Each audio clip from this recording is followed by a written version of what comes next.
I'd like to say a couple of words about who I am and what I am, notwithstanding what we just heard. It's important that you understand that I don't represent anybody or anything, any organization, political, social, whatever. I represent myself.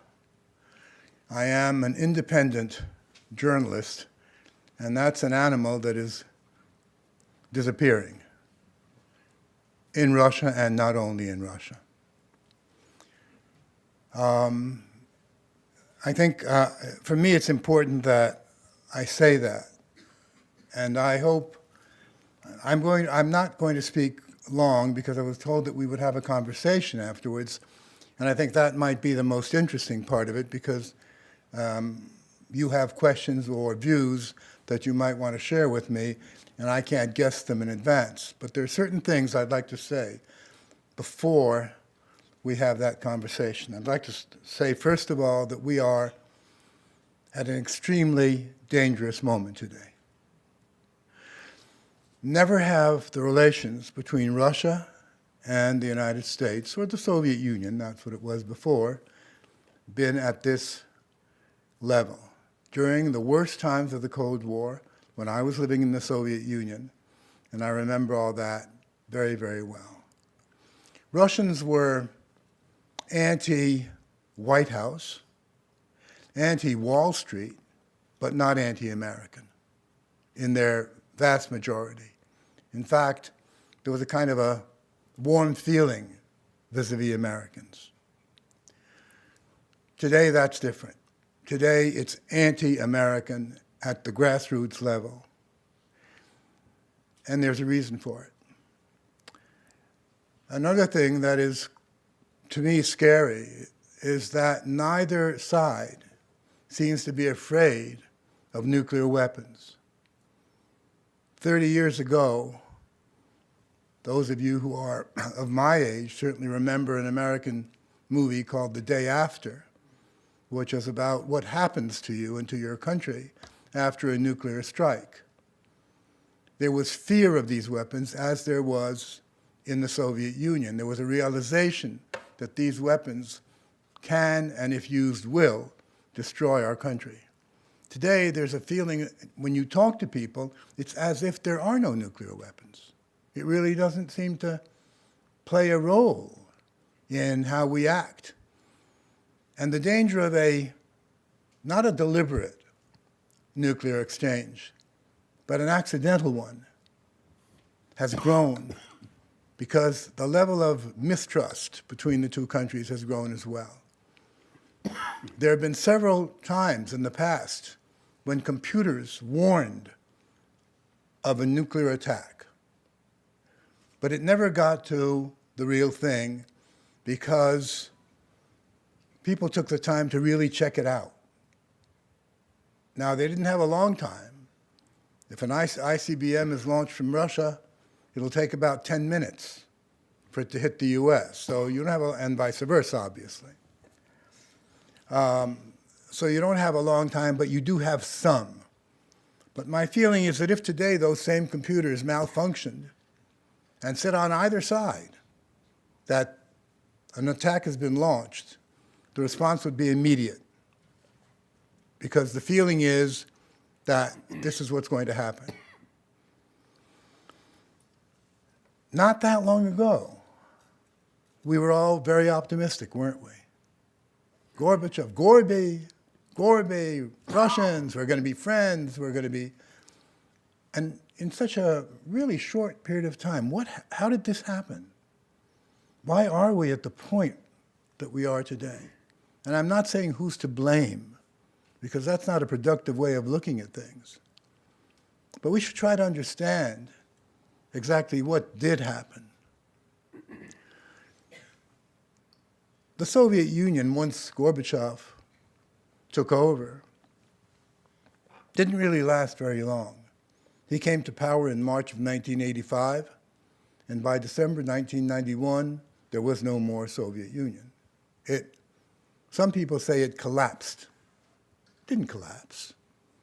in a place called the Belaruskaya Pushcha, which is a kind of a forest, 3 presidents, the president of Ukraine, the president of Belarus, and the president of Russia proper, Mr. Yeltsin, decided to part company, decided to disband the Soviet Union. Now, each had his own reasons, definitely. But if we look at Mr. Yeltsin, his reason was very clear.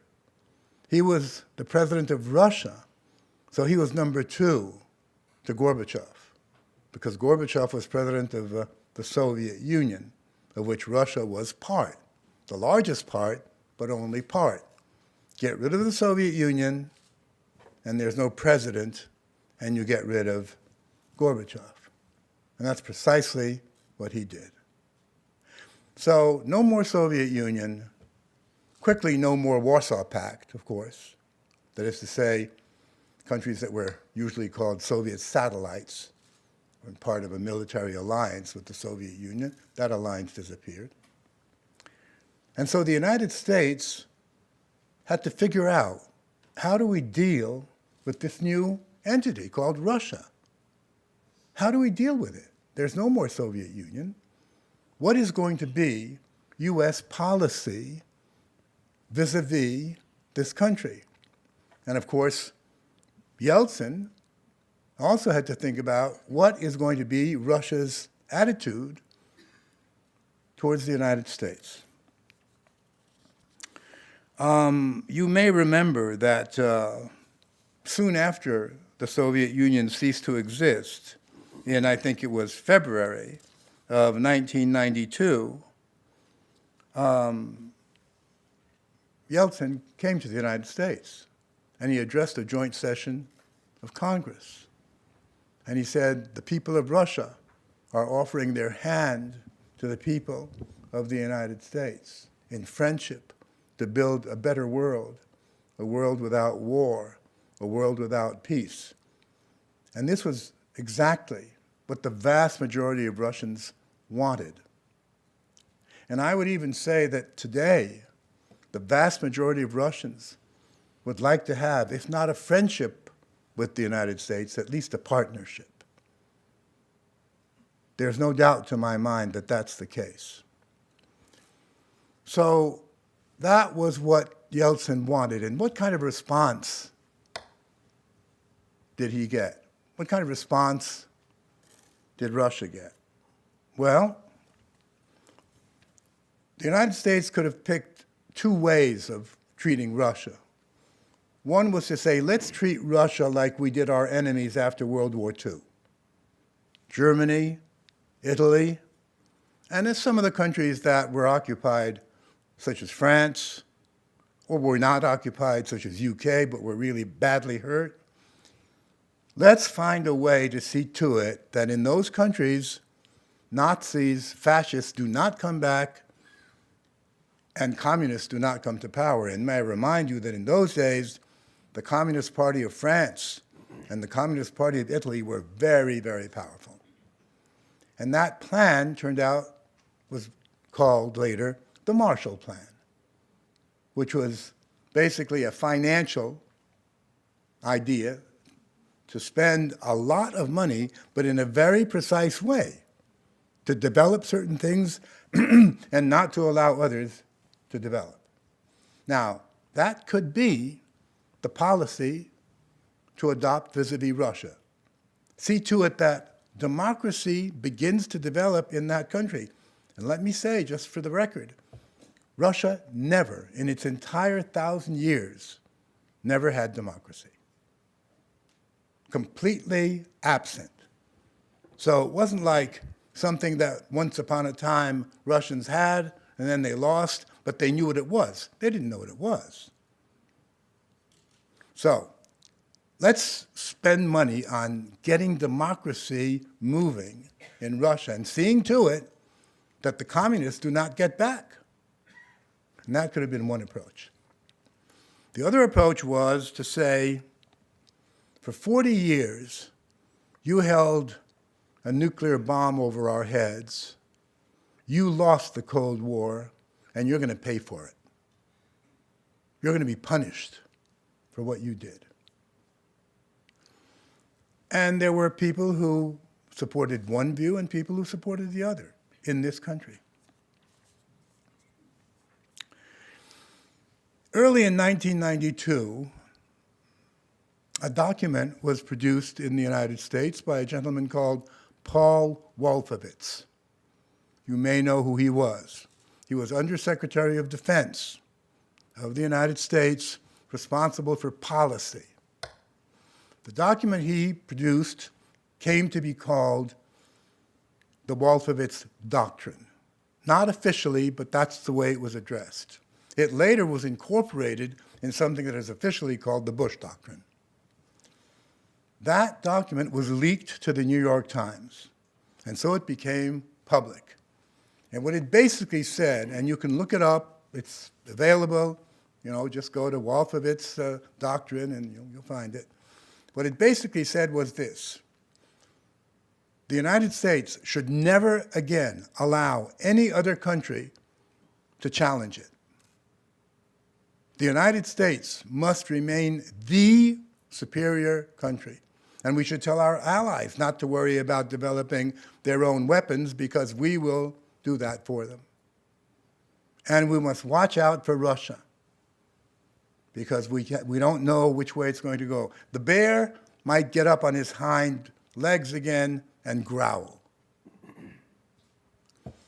When that document was leaked to the New York Times, there was an outcry by the more liberal, if you will. In America now, the word liberal and conservative has lost the meaning that it once upon a time had. So when I say liberal, I'm not sure that I'm saying the right word, but at least many people were upset by this document. Edward Kennedy said that it was an imperialist document that no country could or should accept. It was quickly, as it were, removed and rewritten by Mr. Cheney, not a very liberal man in any sense as far as I can remember, and the Secretary of Defense in those days, Mr. Powell. But basically it retained that view. Russia and America must be the only superpower. And basically, that view was the one that was accepted. It was the one that was accepted. And the attitude towards Russia was pretty much, you're no longer a superpower. You are a second-rate country. Just keep quiet, please. This became evident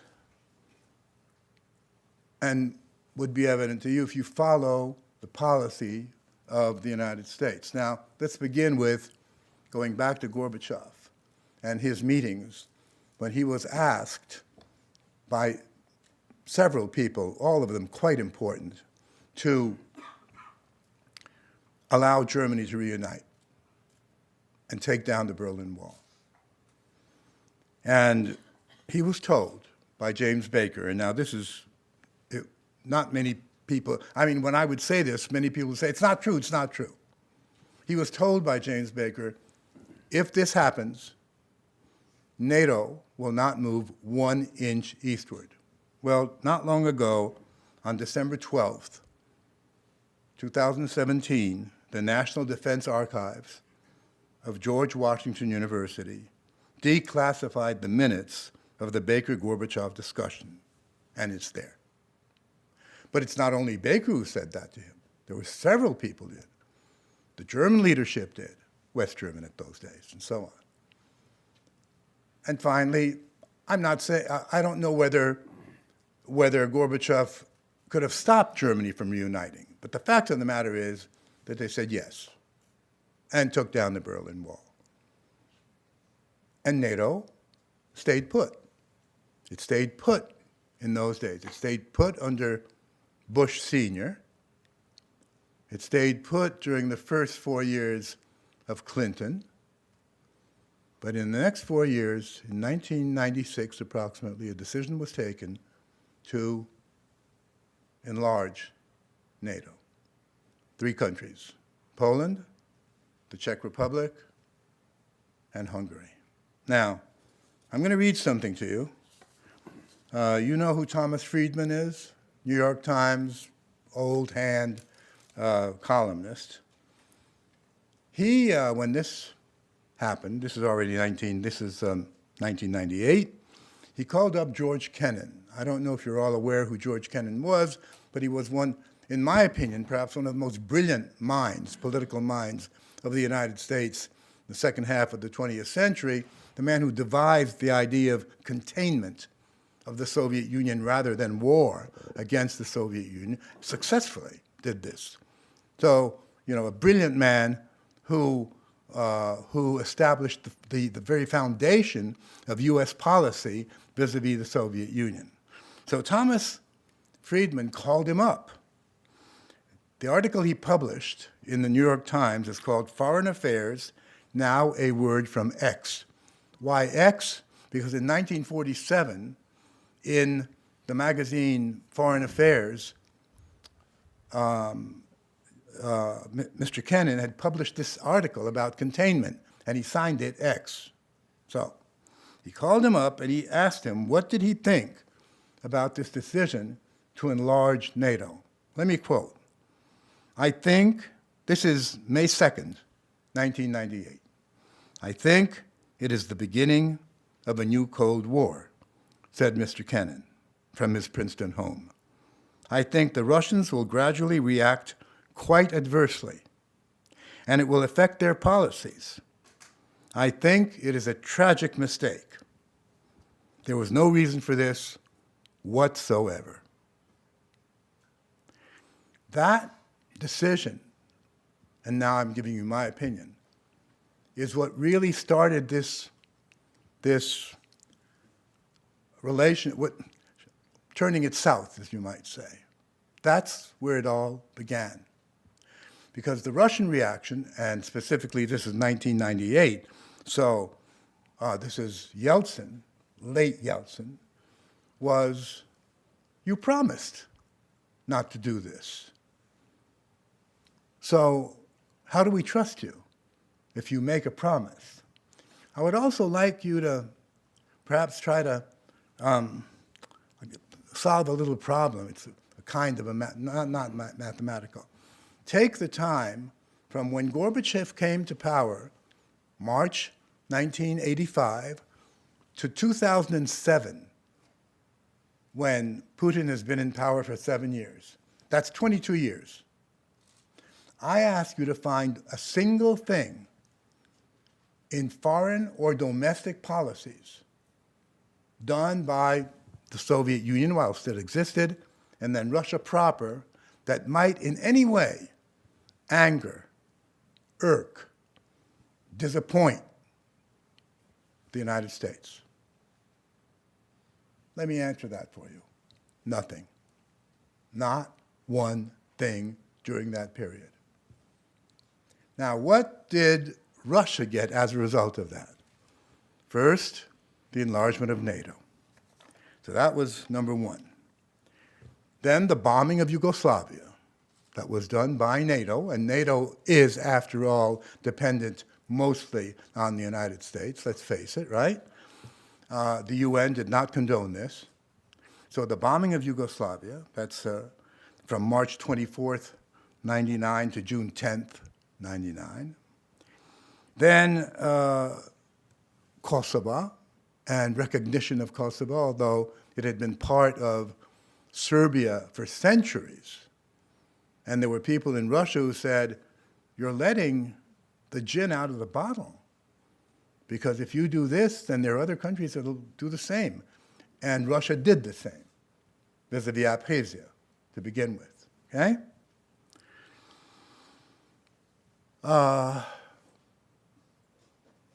Yeltsin was very angry. He made a speech. He said, and of course this is very Yeltsin-like, he said, we're not Haiti. You can't treat us like Haiti. We're a great country. We have a great past, and Russia will come back. Russia will come back. He was really, really angered. Didn't say the politically correct thing, but he spoke his mind.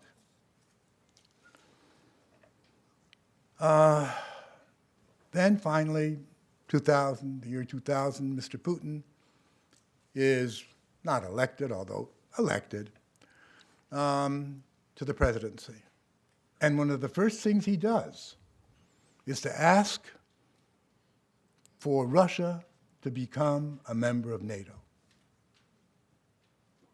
Why not be a member of NATO? NATO was created to defend Europe, and perhaps not only Europe, from Soviet aggression, from a country that you couldn't predict. There is no more Soviet Union, and there is no more Warsaw Pact. Why can't we create an organization where we're part of it, said Mr. Putin, and act together to protect from some kind of aggression? He was told, go take a walk, basically. What about some kind of partnership or becoming part of the European Union? Again, and this is all documented. Everything I say, except when I say my opinion, is documented. You can look it up. And he said, no, you're too big. Your country's too big. You can't. And all the while, Russia was being reminded that it's no longer really that important a country. Now, one of the things you must keep in mind is that much like the Americans, the Russians believe that they have a mission, that their country was selected by destiny. Now, my being French, I laugh at that. I laugh both at you and at them, because we French know that we're the best, and we have no mission. That's it. But seriously speaking, that's a fact. And so the sense of losing this aura of greatness, of being told, we don't care about you. The reaction of the average Russian to that was one of, you're insulting me. You don't respect me. And so the anger, gradually, and the anger focused on Gorbachev. Many, many Russians figured, you sold the country. You don't stand up to these men, to the United States. And then the same thing for Yeltsin. You'd be surprised how unpopular Gorbachev and Yeltsin are today in Russia. Maybe 5% support them, precisely for that reason. Well, there are some others as well that have to do with economic things, but nonetheless. So now here we have Putin, who, as you know, as soon as 9/11 happens, calls up Bush Jr., W., and offers his help. And yes, and does help in Afghanistan. And if you want to have your soldiers, your military people in Central Asia, right on our borders, be my guest. And in Georgia, absolutely. So it's not just words. We want to fight terrorism together. And gets nothing in exchange. So finally, in 2007, in Munich, speaking to the group of 20 in Munich, Putin says this. This is February 10th. I think it is obvious that NATO expansion does not have any relation with the modernization of the alliance itself or with ensuring security in Europe. On the contrary, it represents a serious provocation that reduces the level of mutual trust. And we have the right to ask, against whom is this expansion intended? And what happened to the assurance of our Western partners made after the dissolution of the Warsaw Pact? Where are those declarations today? No one even remembers them. But I will allow myself to remind this audience what was said. I would like to quote the speech of General Secretary Mr. Pozner of Brussels on May 17, 1990. He said at the time, quote, "The fact that we are not ready to place a NATO army outside of German territory gives the Soviet Union a firm security guarantee." Where are these guarantees? And do you know what the answer was? The answer was, yes, but that was guarantees given to the Soviet Union, and you're Russia. Well, what kind of a reaction would you expect? Last year, I think it was, making a foreign policy speech, Putin said, "Our mistake was that we trusted you too much. And your mistake was that you tried to take advantage of that." That is the situation today. Now, it may seem to you that I'm blaming the United States. I don't want the word blame used. It was a mistaken political decision. It was not the Russians.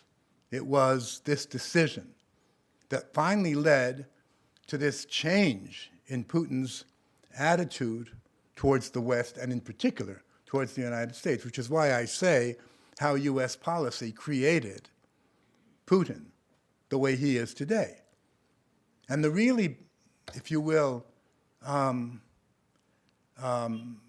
dangerous thing is that Russian leadership, or I should be more precise and say Vladimir Putin, does not trust the West, does not trust the United States, which makes it very difficult to move away from where we are today.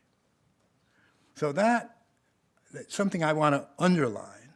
So we are now in a new arms race, which is terrible. We are in a new Cold War, which threatens all of us. The danger of an accidental nuclear exchange has grown. We no longer seem to fear that. There used to be demonstrations. You know, get rid of nuclear weapons. That's not happening anymore. The possibility of a terrorist organization somehow getting a nuclear weapon has grown. And to make it look like someone used it on each side, not the terrorists. So that, I believe, is something we should all understand. And finally, as someone who works in media, I would like to say that Russian media, mainstream, I mean mainstream media, paints America black. Russian media, mainstream media, controlled directly or indirectly by the government, shows an extremely negative picture of the United States, U.S. policy, and so on. And much to my surprise, mainstream American media does exactly the same thing vis-a-vis Russia, which to me is amazing, because this is supposed to be a free media, as differing from the Russian one. As someone who works in Russian media, I can say it's hard to call it a free media. There are some opposition newspapers and radio, but that's not mainstream. They address a very small number of people. So there we are. I think people who call themselves journalists, in my book, they're not journalists.